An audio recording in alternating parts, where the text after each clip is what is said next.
Welcome to the Sherman Report. Here's Peter Sherman. Hi again, everyone. People of a certain age know The Manchurian Candidate was a 60s movie. It was also a more recent film with Liev Schreiber, but the one I know is the 1962 version. Generally, nobody knows the plot, and most people don't understand the phrase Manchurian Candidate. Manchurian Candidate can be looked up. It's defined by dictionary.com as a person, especially a politician, being used by an enemy power, usually a foreign enemy power, as a puppet. And we're not talking about foreign enemy powers at this point, but we are talking about people, in my view, using Kamala Harris as a Manchurian Candidate, somebody who is a surrogate on their behalf and who's going to do their bidding. Let me be clear. I believe Kamala Harris is a Manchurian Candidate, but instead of that foreign enemy power, I believe the inner circle of the Democratic Party orchestrated the decision, and I think they'd admit to it, the decision to have Joe Biden resign as president and the introduction of Kamala Harris, the vice president, as the party's presidential candidate. It is said that Kamala Harris picked Tim Walz as her vice presidential running mate. Do you know that? She says so. He says so. But do you know that? I don't. I don't think we know anything. And I think it's really important. And I want to say a word right off the top here about why I, a Canadian, am commenting about this. Lots of Canadians follow American politics, and few Americans follow Canadian politics. The ones who do say, "How's Trudeau?" and they don't really say it with any joy. But very few. Meanwhile, Canadians follow American politics for one simple reason. If you take the fact that I, as an individual, am sitting in the city of Toronto, which is, as the crow flies, about 25 miles from the United States, I should be worried about what the United States does. And if you take all that and put it aside and forget about how close we are and wars and the rest of it, and just say, this is a country that trades with us at approximately $1 billion a day, 365 days a year. This is a 3,500 kilometer shared border that we have with the United States. And as we all know, when elephants walk, ants run. We're the ants. So, yes, I sing "O Canada," and I salute the red maple leaf, while Americans sing "Oh, say can you see the Star-Spangled Banner," and salute the Stars and Stripes. We are very much alike, and we are very much in a kind of bed together that comes from the fact that a certain number of people wanted back in the 1800s to go one way, and another number of people wanted to go a different way. Why do I call Harris a Manchurian Candidate? Because customarily in the United States, candidates who aspire to be president compete for a nomination over the prior year. They do it through a complex system of primaries and caucuses, where people in every state get together in one way or another and decide who is going to be their nominee. And then when they're all added together, if a certain number is reached, that person becomes the nominee and the presumed nominee of the party for the presidential election to come. But then it gets more complex. It gets into a system of defining which candidate is the better qualified to be president. And so we see debates. And these debates, we've only had one, are between the Republican and the Democratic presidential nominees. And when that first debate and only debate came along, Biden, after having easily made the cut in the primaries and in the caucuses, wound up on stage demonstrating himself to be cognitively incapable of winning an election, probably of running a country. And he was permitted to serve out his term until January 20th, 2025, when a new president would be sworn in. Now, I say is permitted advisedly. I don't know who's doing the button pushing, but I certainly don't feel strongly that this was an unique decision by President Biden himself. I'm not pro-Biden. I'm not even pro-Democrat. But I watched what unfolded as you did, and I saw very little. I saw a president was one night on television saying, I'm going the distance. I'm going to go all the way. I have the stamina and I have the brain power. I can do this. And who a night or two later was on the same television screens saying, after interventions by a number of my friends and advisors, I've come to the conclusion that I'm not up to this task anymore and I'm going to step aside. And wham, instantly along comes Kamala Harris. There are issues surrounding this approach in my mind. Who picked Kamala Harris? Well, Biden picked her to be his vice president, but I don't know if you saw her do a lot over the last almost 4 years. I certainly didn't. I know that she was running for president against Biden and a number of other Democrats 4 years ago, and she walked away with, I think it was 7%, but certainly in the single digits, and there was no hope of her becoming president. Why did absolutely no one from inside the Democratic Party or outside of it not challenge her for that job? The official story was the imminent timing of the forthcoming Democratic National Convention, the one we watched last week in Chicago, and the relatively brief campaign period of about 10 weeks from now following it. Competency questions are being asked. They're being asked everywhere. People can make good speeches when they're surrounded by great writers, when they're in a room rehearsing those speeches with people who are friendly and confidential to them, who can give them a proper critique and get them sounding pretty good. So Harris has done that. Meanwhile, she has yet to submit to even a single one-on-one interview, much less a press conference where a scrum of people, a whole group of people, are throwing questions at her to find out what her policies are. Does she have policies on anything other than the ones that were written into the speech? And were the policies espoused in the speech brought down to eye level enough for people to even understand what it was she would do? In other words, has she really responded to the tough questions? And has she proven that she has skill at speaking extemporaneously? Speaking extemporaneously is not an easy thing. I've done it for a lot of my life. I'm doing a lot of it now. I have some notes, but I'm speaking extemporaneously. Doesn't mean I should be president or that I'm any kind of a genius. But the person who is going to be at the top of the heap in a country of 350 million better be able to answer any question on a dime that pertains to how the United States is running. No doubt, Kamala Harris is being seriously rehearsed by professionals for a head-to-head debate, which will really sift wheat from chaff when she goes against Donald Trump. And this is set for ABC television on September the 10th, not very long from now. I'm not buying the approach.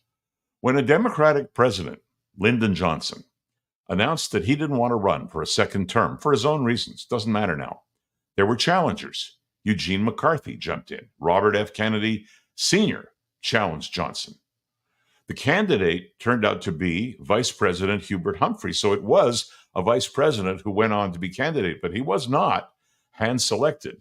He competed like everybody else, and unlike Harris, was not anointed to the job. He won it. He fought for the job and was nominated at the party's convention.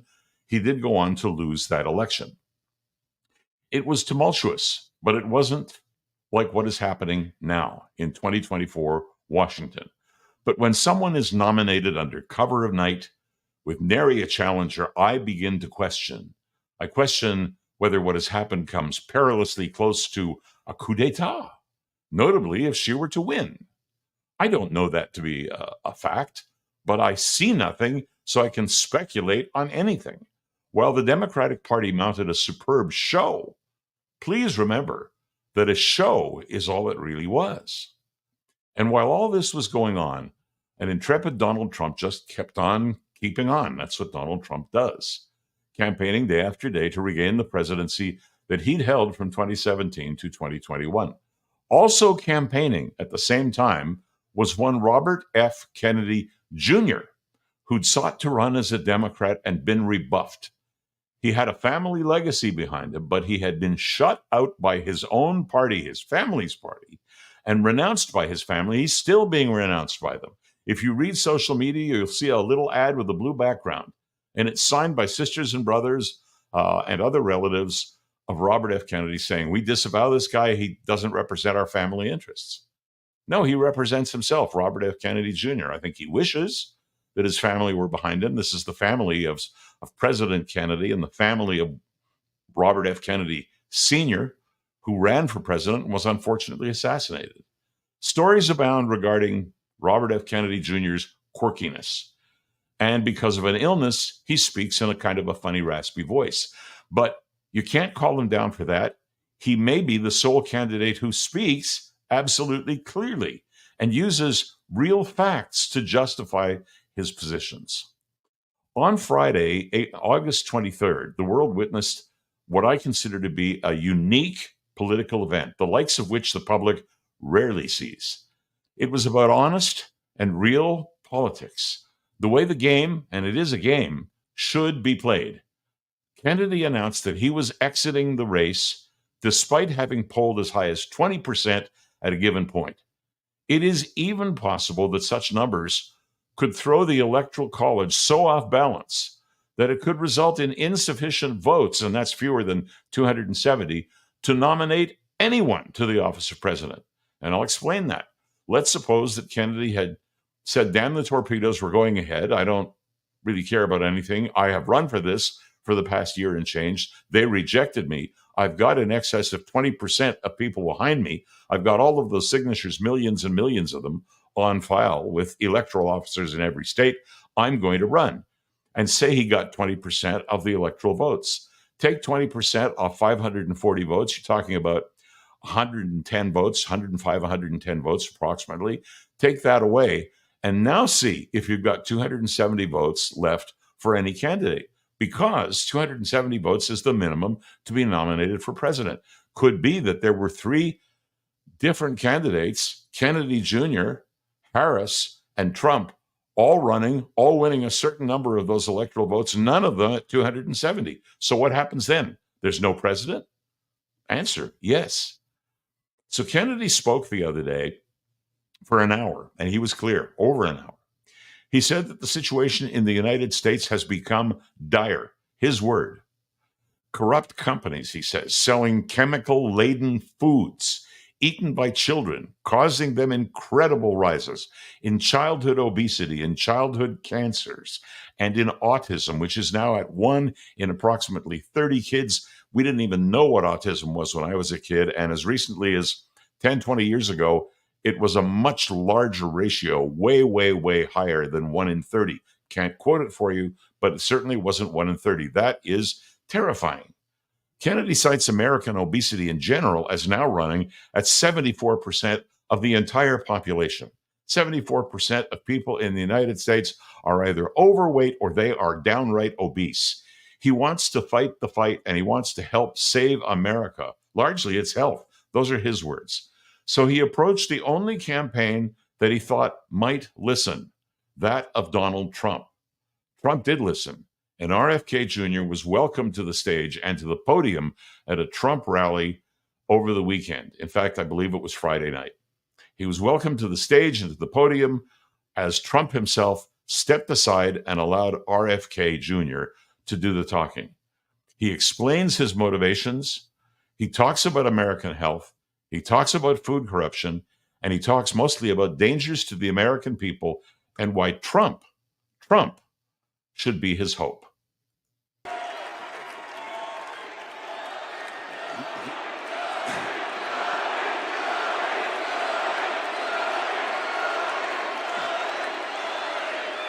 Thank you.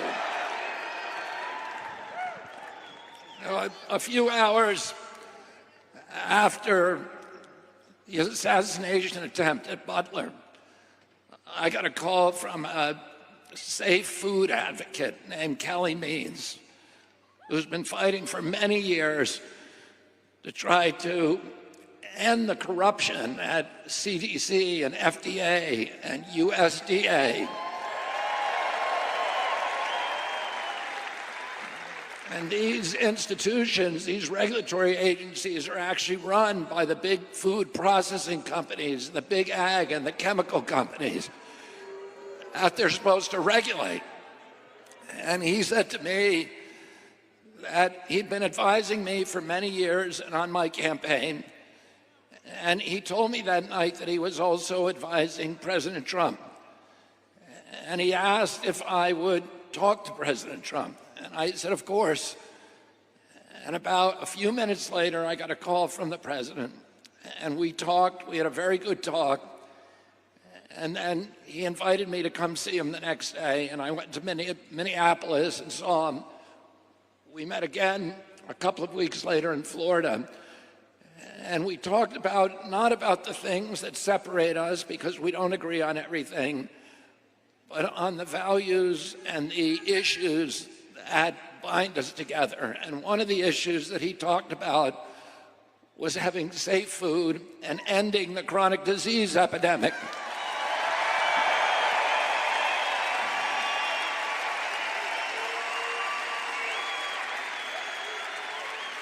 Our children are now the unhealthiest, sickest children in the world. Don't you want healthy children? And don't you want the chemicals out of our food? And don't you want the regulatory agencies to be free from corporate corruption?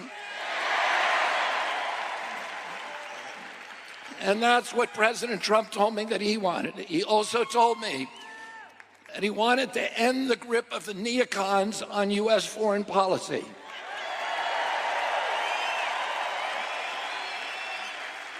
He said he didn't want any more $200 billion wars in Ukraine, that we could use that money back here in the United States.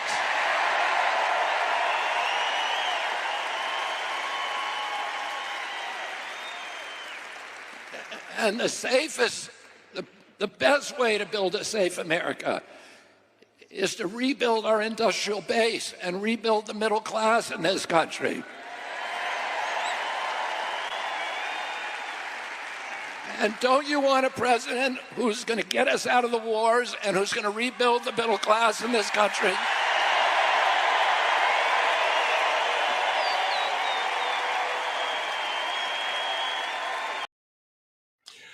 And that's the way he spoke.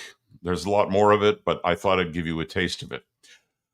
When I say we witnessed a real political event, I was not stretching a point. I do not believe I've experienced this in my entire life of watching politics. You listen to a sincere man, Kennedy, reaching across the great divide and saying, look, we can do something here. We can do something together, and that something can save our country. I didn't believe, until I heard him say it, that the level of concern was as high as it ought to be given the numbers that he's quoted, and I have no reason to disbelieve them. I believe that Robert F. Kennedy Jr. was speaking in earnest. I believe that while Trump does not appeal to many and indeed most Canadians, you don't vote, and neither do I, and I explained that before, so it doesn't really matter to you. But you do have to look at it and remove your biases. For a guy who shares the stage with few, the former president willingly handed over his podium, his microphone, to RFK Jr., and he let him go ahead and make his case. And Robert F. Kennedy Jr. got applauded for it. And furthermore, it seems to me that America does have a choice to make. It goes with the Democratic Party's undemocratic nomination and glittery show of last week at the convention, or it accepts the unquestionable leadership of Trump, and more so with Robert Kennedy Jr. on board. RFK Jr., don't tell me how Trump lusts for power. If you're going to be president, that's a prerequisite. I don't care who you are. I just want the wars to stop. Don't you? And for America to resume that place of reverence that it held in the world and in our lives for so long as our closest neighbor. I believe that the addition of RFK Jr. as a moderating influence, using factual data, afford that opportunity to the Trump campaign and to Donald Trump. If you vote for Kamala Harris, if you're listening to me in the States, or if you think that people should, if you're listening to me in other countries, you're looking at a pig in a poke. She talks the talk, but she has yet to prove that she can walk the walk. I don't know, but I doubt it. Back in a minute.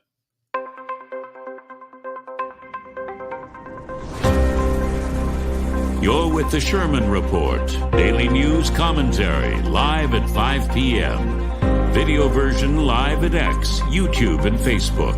Here's Peter Sherman.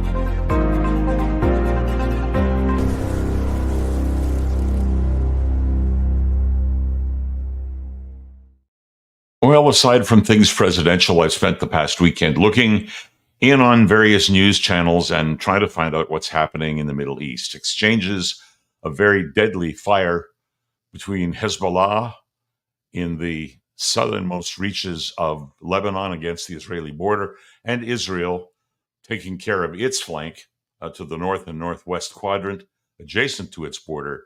Why is that suddenly the big story, with Gaza in ruins and hostages, or God forbid, their remains, staying in the labyrinth of tunnels back there in Gaza? The answer lies, to me, in the country of Iran. Iran, the head honcho, in calling out its proxies, Gaza and Hezbollah, all to what end? Well, the answer, if it could even happen, would be the elimination of Israel. Iran fears Jews. Iran hates Jews. And Iran, because of that, fears and hates Israel. Iran sees Israel as a country with a sizable Jewish population, which indeed it is, but it's also a country with a population that is not insignificant, made up of Israeli Arabs, over 2 million of them, Druze, who speak Arabic but are not Arabs and are not Jews, and Christians. That's who occupies Israel. And ask them on a one-on-one basis if they're all happy. And the answer is they are. They're proud Israelis. They serve in the IDF. So what's your problem, is what you might be asking Iran. They'd never answer.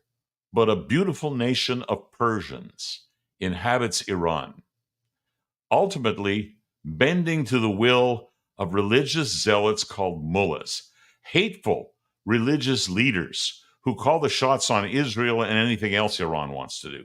Those are the people who are responsible for a crane hanging a gay man in the middle of Tehran for the world to see. Those are the guys responsible for stoning to death or tearing apart a woman wearing a no hijab and letting her hair be shown. That's what the mullahs do. Hateful religious leaders who call the shots on Israel. Why now versus 2 years ago or 2 years from now? Well, the answer is not a simple one-word response. This has to do with religious zealotry, remember, and it has to do with a denomination, an inbred hatred of the Jewish people, a fear that the Arab world wants peace. My God, after all of this time, the Arab world wants peace and had prepared, or is still prepared, in vast majority to adopt the Abraham Accords and normalize relations in the Middle East amongst all countries, including and especially Israel. Hasn't it been long enough? Israelis are in possession of a land that was inhabited by relatively few people, producing relatively little, and it was known for a time as British Mandate Palestine. That's what preceded the establishment of the modern state of Israel in 1948, but long, long before that, speaking in biblical terms, in thousands of years, it was the Jewish homeland given to the Jewish people by God. At that time, the only people who worshiped one God and followed his teachings and directives. Israel has been the traditional homeland of the Jews for well over 2,000 years, notwithstanding having been evicted by various occupiers. The neighbors have rarely been friendly, but Israel has reached out for true peace over a half dozen times. In my lifetime, it has fought multiple wars for its own survival. It has lost its sons and its daughters. The people who want Israel to be a single land called Palestine, devoid of Jews, are living in pieces of Arab sections located in Gaza, the West Bank, and parts of Lebanon. And that's about all. The Israelis have fought all these factions before, more than once, and are well equipped, indeed are acting to fight them again, and there is no question to win. So I ask this question: what in the hell is disconnected in your stupid minds that makes you come back for more every time? And I'm talking to the Iranian mullahs. That tells you that you teach hatred to your children every time. It tells me that.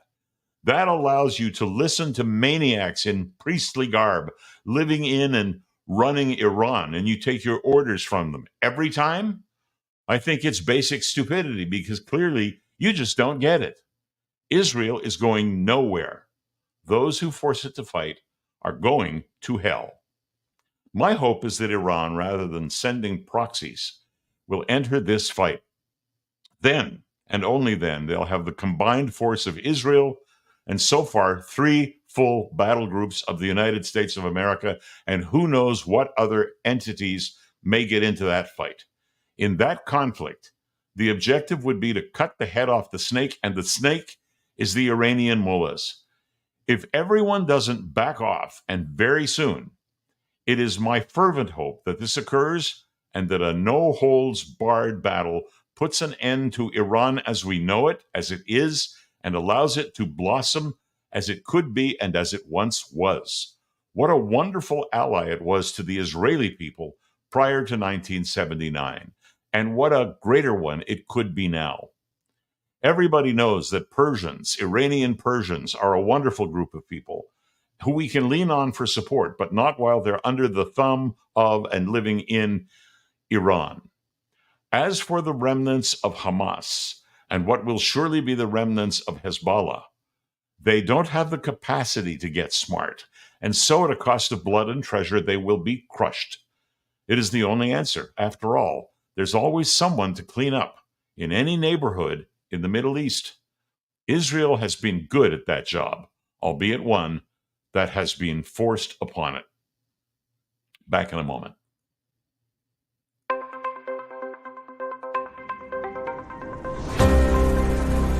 You're with the Sherman Report, daily news commentary, live at 5 p.m. Video version live at X, YouTube, and Facebook. Here's Peter Sherman.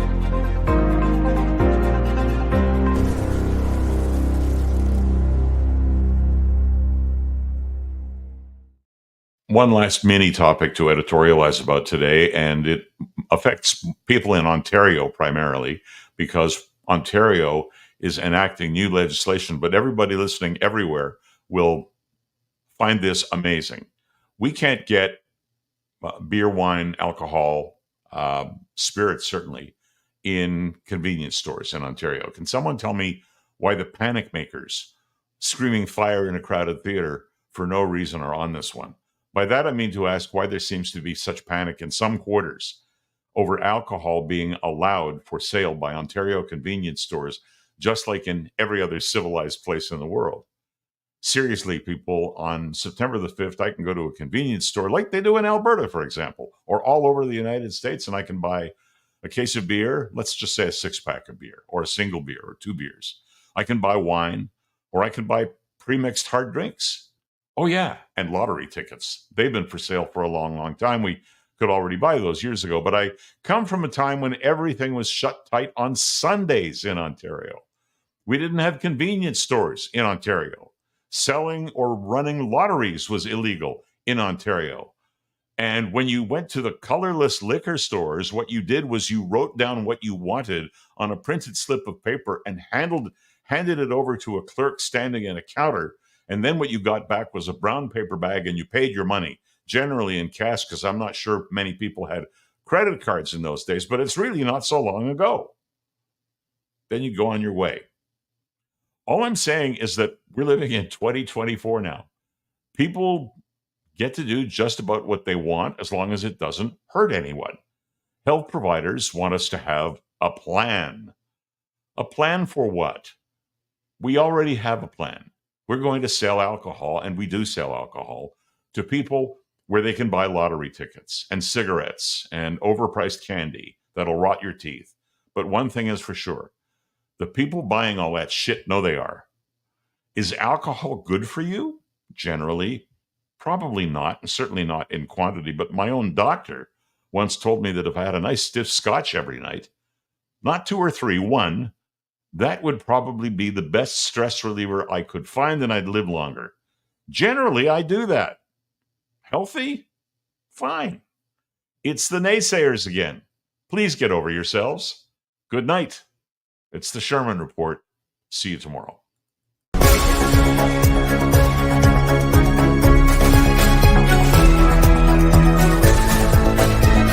The Sherman Report, available on Apple Podcasts, Spotify, and the video version at YouTube, Facebook, and always at petersherman.com. Thanks for listening to The Sherman Report. If you'd like to connect with Peter directly, just go to petersherman.com.